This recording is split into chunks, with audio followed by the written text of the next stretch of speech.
Alrighty, welcome to the Melbourne Investor Market Update. So for those that have listened to previous ones, the purpose of these is to make sure that our investors are hearing an update of what is happening on the ground by experts and local property managers.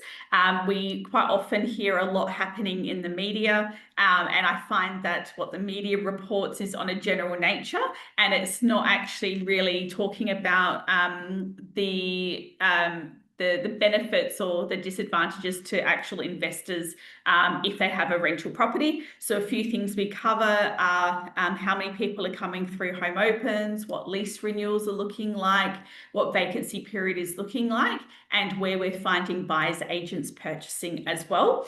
So today we have got Kirsty from RW Property Group joining us, and Vanessa from Northern Avenue will be on in a minute as well. And we've got apologies from Jess, who has an emergency for work she has to deal with, and Kelly, who has had the flu hit their family, so she's not joining us today. But Kirsty and Vanessa will be able to give us amazing insights as well. So Vanessa will be on in a minute. I'll just check. No, that's fine. She'll be on in a minute. So we'll just get started. Kirsty, so can you just sort of maybe talk about the areas that you cover, just so we can get an idea of what part of Melbourne you look after? Yes, with my business, RW Property Group, we look after, southeast suburbs from Pakenham all the way down to West Gippsland, so Warragul, Druin, down to Traralgon. So we cover quite a large area, and we do, property management and sales. Yeah. What are the sales like at the moment? Are you are they selling high price, massive home opens? What's the selling side? So with the sales side, we're finding that our sort of mid-range in price is selling well, but our higher end properties are sitting a little bit longer than normal because there's quite a few in, the $1 million plus range that have been listed. So they are sitting a little bit longer than we'd like, but probably that 550 up to 800, 850 is going really well. Yeah, okay. And buyers agents you mentioned are in the market at the moment. Are they saturating the market, or are they just sort of trickling in? They're just trickling in at the moment, which is great for us because we did see probably a 6-month period where we weren't hearing from buyers agents, and now we are again. So they're looking probably more in that Warragul to Traralgon market more so than Pakenham with us at the moment. And I feel like there's a bit of a competition between them and the first home buyers also wanting to get into that price point. Yeah. Yeah.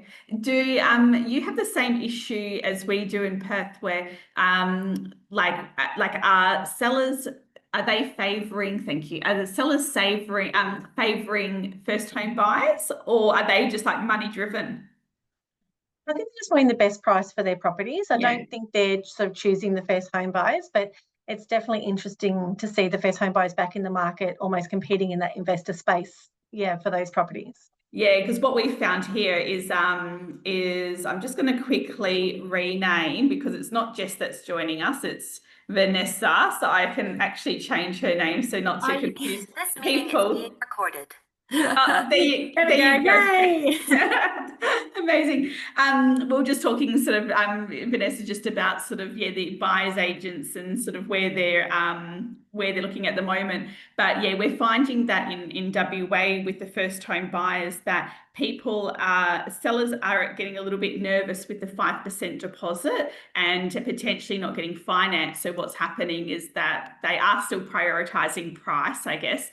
There's probably only a couple of really elderly sellers that have a bit of a conscience and don't want to sell their family home they've had for 50 years to an investor, but they're also not money driven because they've had the property for 50 years, don't have a mortgage. So for them, they want to pass it on to the next young person to make their forever home. So I think that that's probably a bit of a general, human side. Yeah, for sure. Okay, so let's get in. So Kirsty just told us that roughly about the area she's in. Ness, if you can just talk, let everyone know what area you sort of cover so we get an idea of Yes. location.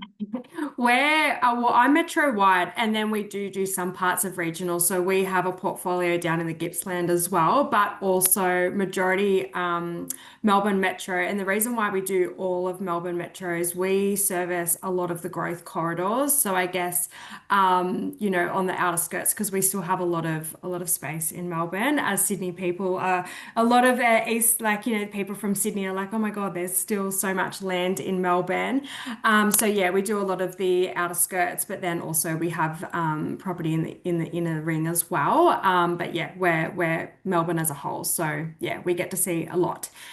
Excellent. So I'll stay with you, Vanessa. Can you let us know what home opens for rental properties are looking like? Are you getting big numbers, low numbers, and how does it vary?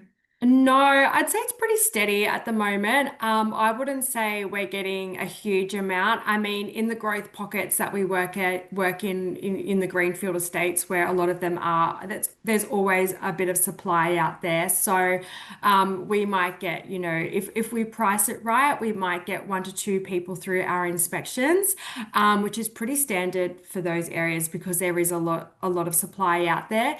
And again, in a ring, a little bit busier, but again, I would say we're getting maybe a handful through our inspections. I'm going to say it is the areas that we service, but if people are still coming to us expecting to see that there's a line out the door for open homes, and I'm just not seeing that across the board for us in the areas we work in. So I would say, yeah, anywhere between five and under for most of our open homes. Yeah, and Kirsty, do you find the same? Do you find like does the media talk about big lines in your market as well, and then you're not experiencing it on the ground? Is that same with you?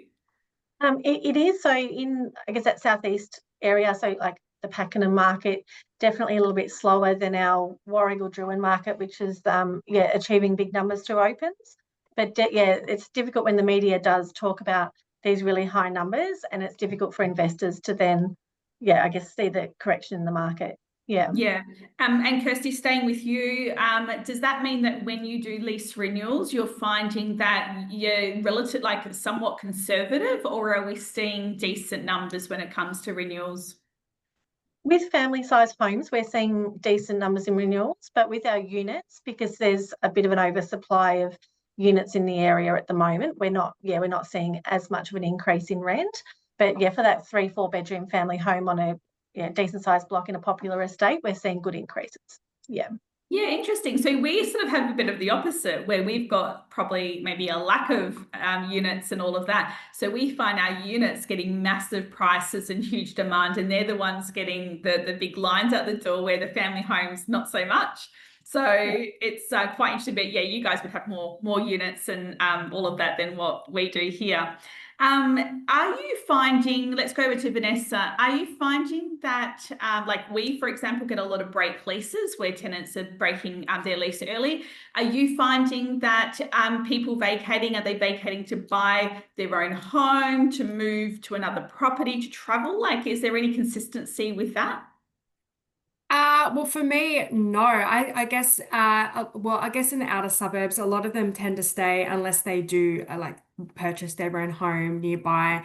If it's in the inner city ring, the only time people will generally move out is if they are wanting more space or, they are needing that. But I would say it's probably a mix of moving out of area or purchasing their own home.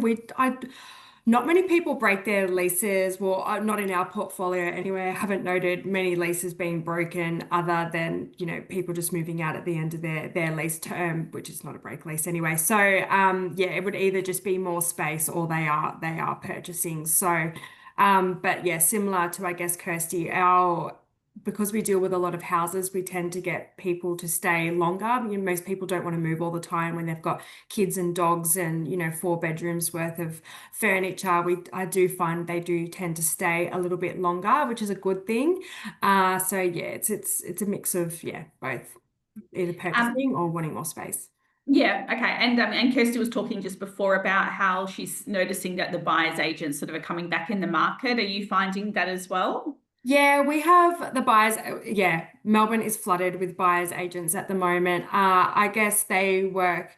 Buyers agents, I do find I mean, they obviously look in more established pockets. I am finding a bit of a trend though in terms of buyers agents from interstate coming into Melbourne, which Helen, my business partner, and I always think it's quite an interesting scenario when they're not here on the ground, just because they do tend to look in areas that are considered not the best or lower socioeconomic, which is always interesting. So it's just, yeah, they might not work in I guess, the greenfield estates that we do a lot of work in, but then they are looking in areas that I would consider not the best as well. So I guess, yeah, everyone needs to do their own due diligence, no matter who they're working with. So yeah. Yeah, we get that. It's funny. It's there's things that property managers may not actually put on social media, but there are areas where, you know, over a phone call, we would be like,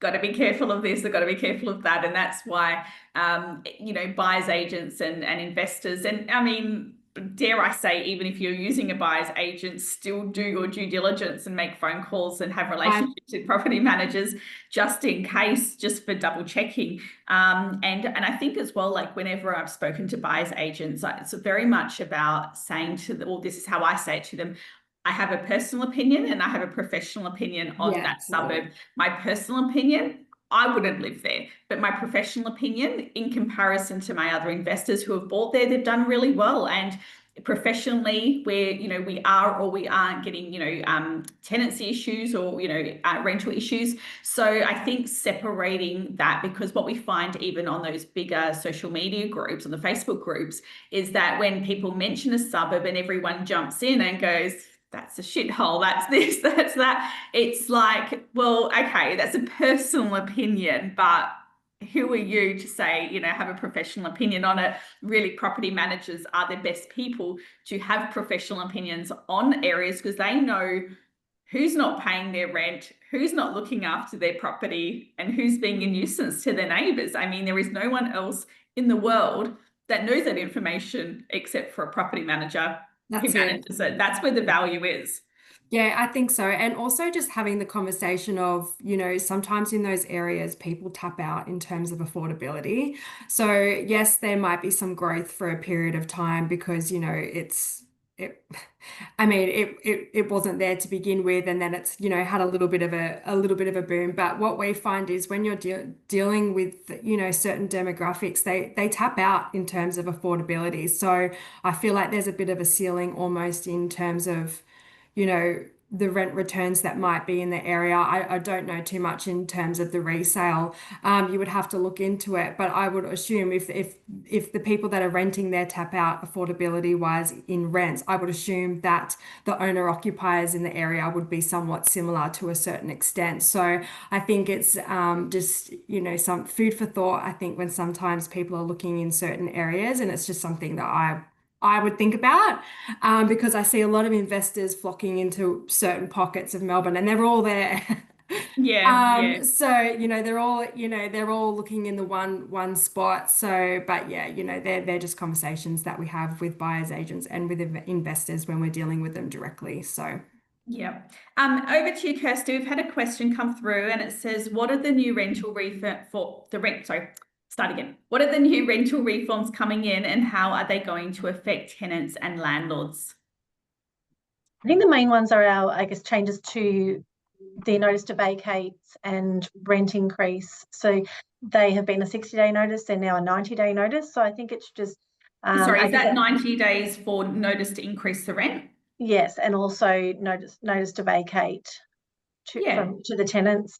I think it's just about the property managers and the agencies being organised and giving that information to the investors. I've seen a few companies where they're not ready for that November change, and it's a little concerning because you really need to have your software also needs to be ready to implement those changes. So I think for investors, just be aware that they are coming in, and you will need to put a bit more time into those decisions a bit earlier.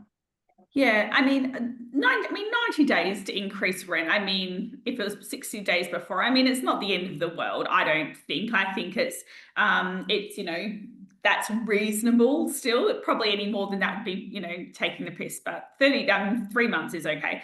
Can you just tell me, with the notice to vacate, with the 90 days that an owner needs to give, can the tenant come back with to vacate earlier? And how many days will the tenant be able to give in that notice period? Yes, the tenant needs to give 14 days, or I guess counter notice, Counter if they notice, find yeah. another property.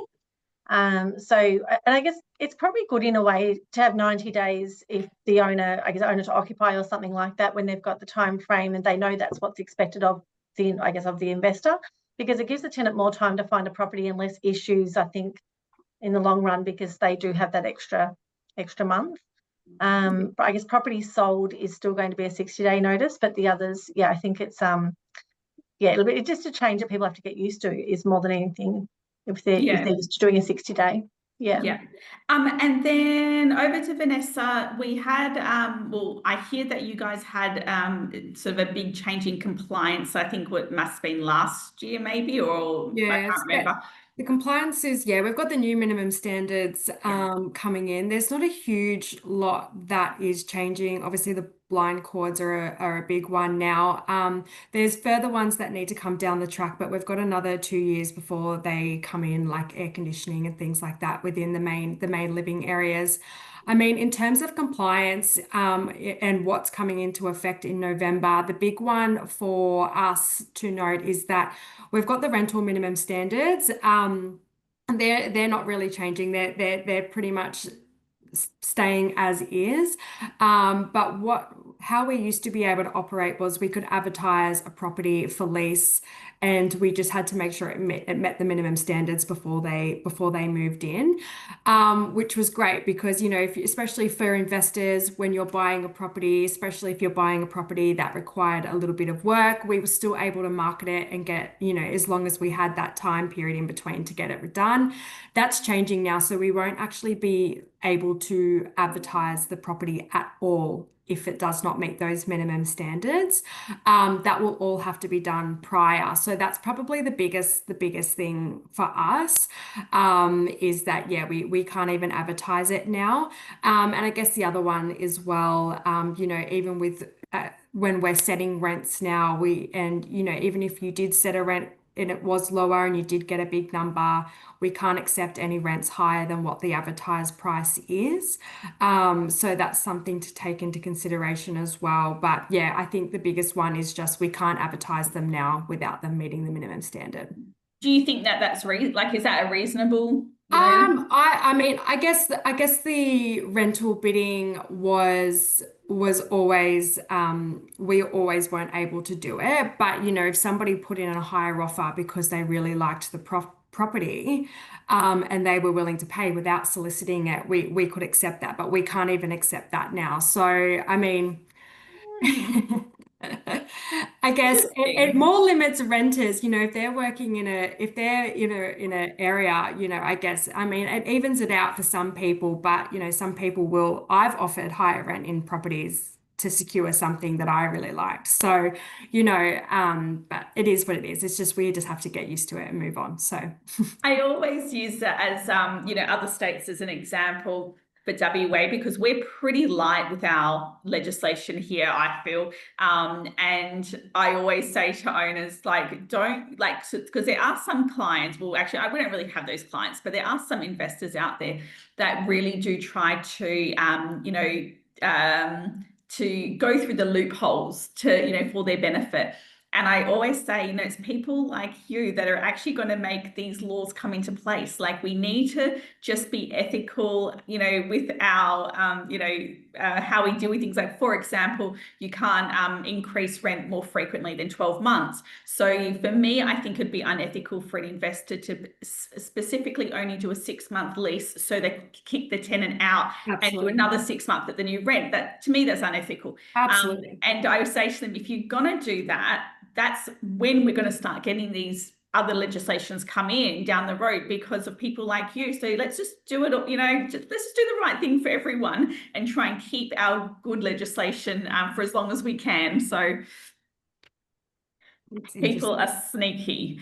Now over to you, Kirsty. So if we can just go into, and I do this full disclaimer that, you know, none of us have crystal balls. We can only speak on experience of what we're finding in the market. So no one's going to hold you to what I'm about to ask you. But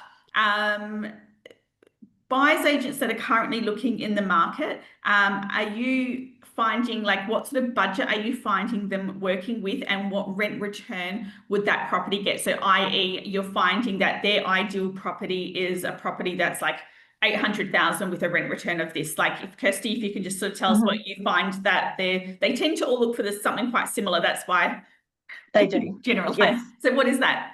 So at the moment, and probably for the last couple of months, we're finding the buyers agents wanting to spend up around that, up to sort of 550 to 580.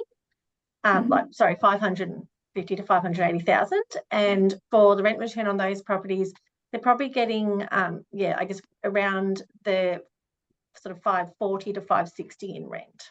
Yeah, okay. So, and that's like a 3x1 or a 4x2? What is that? 4x2. Yeah, okay, cool. And what's the hot suburbs at the moment for the buyers agents? At the moment, they seem to be looking from, well, I guess, Warragul all the way down to Traralgon for us. So we're not hearing from them for our Pakenham side of the marketplace. It's really looking down that West Gippsland side. Yeah. Yeah, great. And Vanessa, same question for you. Yeah, so I think a lot of the budget I'm seeing at the moment is probably between the 650 and 700,000 mark, probably more around the 650. And I think the rental return, I guess there's probably a little bit more of a gap in Melbourne Metro, but we're finding it's anywhere between 5 and 550 a week in rent, maybe close to 600 if we can. But that'd probably be at most. The areas that I'm still seeing a lot the northern suburbs, so your Dallas, your Meadow Heights. I am seeing quite a few people looking around the Frankston area and around the Cranbourne areas as well. So, which I guess is where, there's some affordability out there in terms of finding things within those budgets. Yeah, Frankston's come up as a name a couple of times, I hear. Another question that's come through is any tips on what would make a good rental property, such as like tram, trains, cafes close by? What are tenants wanting? It depends. It depends on which pocket. Because we work across the board, it depends on which areas we're working in. I'd say in the outer suburbs, in the greenfield estates that we work in, master bedrooms are a big one for us in the new builds, because we do a lot in the new build space. As in they've got to be a decent size? Yeah, they need to be a decent size. Yep. That's a major one. Master bedroom sizes. Air conditioning is always one like that, just across the board in master bedrooms as well. I know a lot of the time you generally have a split system, at least in the living room. But yeah, master bedrooms is one that I find in terms of smaller things that we can do to make it make renters want it. Yes, public close to shops and things is always going to be a good one. Schooling as well, parks, all of those things. But internally, yeah, it would be air conditioning and the master bedroom size, which comes up almost weekly, I think, for me at the moment. So yeah, fabulous. And what about you, Kirsty? So tips on what makes a good rental property? Are tenants looking for certain specific things? I agree with Vanessa. I think the cooling in the property is a really big one for people. And when we have renters looking for units, they generally want to be close to town, close to all the amenities. And if there's a 4-bedroom house that's up for lease, they want to be close to, bus facilities for the children and schools. So it depends on what type of home it is. So family home, then the typical transport and schools, and then maybe for more smaller units, being able to walk to cafes and transport as well. Absolutely, yeah. I've had a question come through. Thoughts on rental properties in Lalor suburb. I don't know if I've said that properly. Lalor, yeah, it's the northern suburbs. Lalor's not too bad. I guess Lalor, Thomastown, all of those areas, it is affordable. I guess it would depend on the property itself and the pocket. I don't have an issue. I've got my personal opinion, and like you said, your personal and professional, but It's a I safe would place, Vanessa. You can share both. I mean, I would pick Laylaw and Thomastown over, Campbellfield and things like that any day of the week. A little bit closer. The more we head to the east, the better, I say. Yeah. So there's a road called Plenty Road, and you want to be on the other side. But that's my personal opinion. No, Laylaw's okay. Thomastown, Laylaw, Reservoir, they're all areas which is really, really close to the city.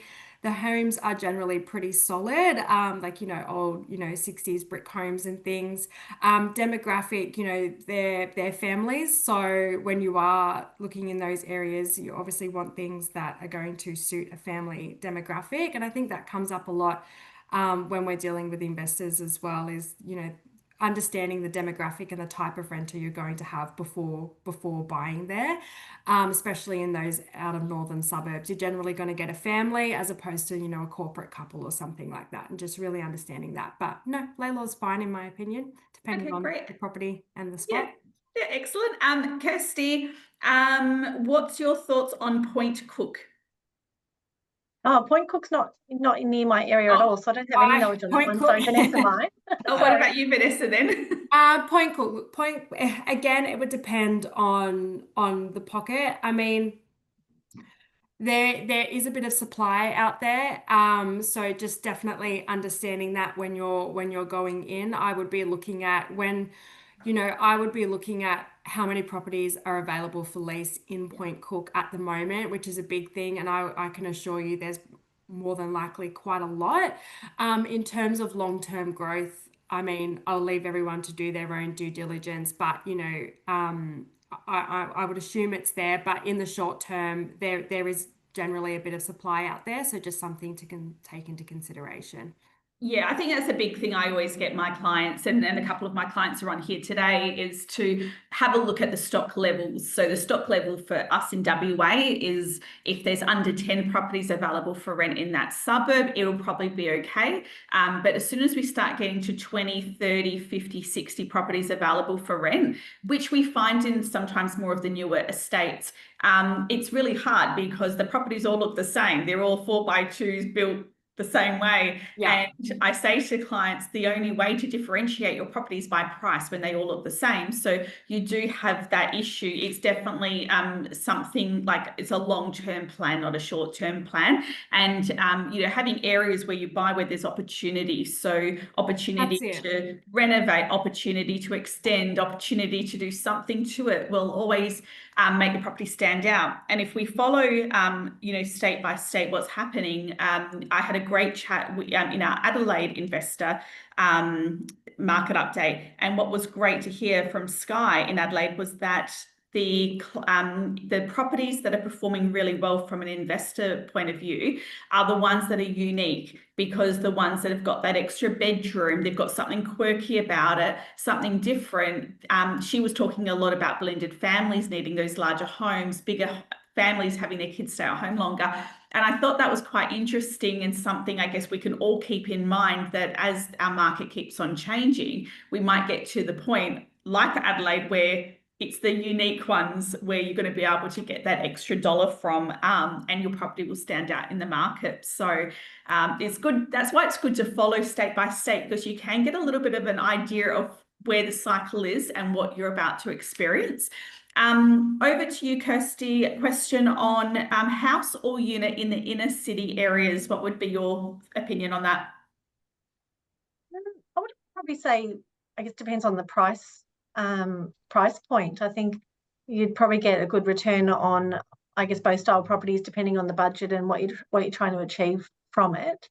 And I think it probably would attract different types of renters into both. But I'm not sure, Vanessa might have a bit more understanding on that market. So with this person, let's assume that they want to buy it purely for an investment to hold on, say, for 5 years. I'd probably say more a unit, in my personal opinion. Yeah. Well, the budgets for both would be completely opposite ends of the spectrum. So I think What sort of budgets? I mean, well, you can still buy inner city apartments for 650, 700,000. If you're buying a house in the inner city, if we're talking inner city, you're looking at $1 million at a minimum. So you know, there's a big difference there. Yields in the city always outperform houses, like that's without a doubt. So I guess that would have to come into their strategy and their holding plan as well. What Um, about bedrooms, 1 or 2 bedrooms more sought after, do you think, in a city? In a city, I would say two. People like the extra space these Yeah. days for working from home spaces. I think that's, you know, a couple will tend to, you know, go to a 2 bedroom apartment as opposed to, you know, a couple moving into a 1 bedroom. So you limit yourself there. But I don't know. It would depend. Melbourne inner city CBD has a major oversupply of apartments. And if you look at the data over the last 10, 15 years, they've barely moved those big apartment buildings. There's been no capital growth at all. Very different if you're looking in, you know, your St Kilda area and a nice Art Deco sort of smaller boutique apartment block. I would absolutely look at that before I looked at a big, huge, you know, 100+ property building. So yeah, I guess it would depend. I mean, long-term capital growth for a house in the inner city is always going to do quite well, I would dare say. So I guess it would just depend. It would depend on where and what the budget is. My answer to that, to Samantha, who's asked the question, is I think a unit around the 650 closer to the city. And then I think going over to Kirsty, who suggested that people are still buying for 550, 580,000, I would get one of them and one of the units. That would be my thoughts. Then you Good can advice. capture both. Absolutely. Absolutely. Oh, there you go. She's laughed at that. There you go. So I know her, so I know what she's looking for. So so amazing. That's really great. So I do appreciate both of your times to provide those insights. Thank you to those that have jumped in today and been interactive with the questions, because that is super helpful and helps us answer those questions that people have, which is really, really helpful. This will be available as a replay so that you can share it with anyone that you might have. And Kirsty and Vanessa are both great options when it comes to needing some extra support from a property manager as well. So please reach out to them if you're looking to buy. And if you want to run a couple of suburbs past them with that personal and professional opinion, which they might be even more open with over a private phone call. That's the thing. And even with people looking in those areas with a bit of supply, there's so many strategies you can put in place to make sure it gets leased quickly. So Helen and I are always happy to, you know, we do a lot in a lot of areas with a lot of supply. So I'd like to say that we're pretty good at showing people how to get things leased very quickly. So amazing. Wonderful. Well, thank you for your time. Thank you for everyone that's jumped on today. Please reach out if anyone needs anything. Otherwise, I'll make sure this replay is available, and you guys go on and enjoy your day, and we'll see you again in 6 months' time. Thank you. See you. Bye. Bye. Bye.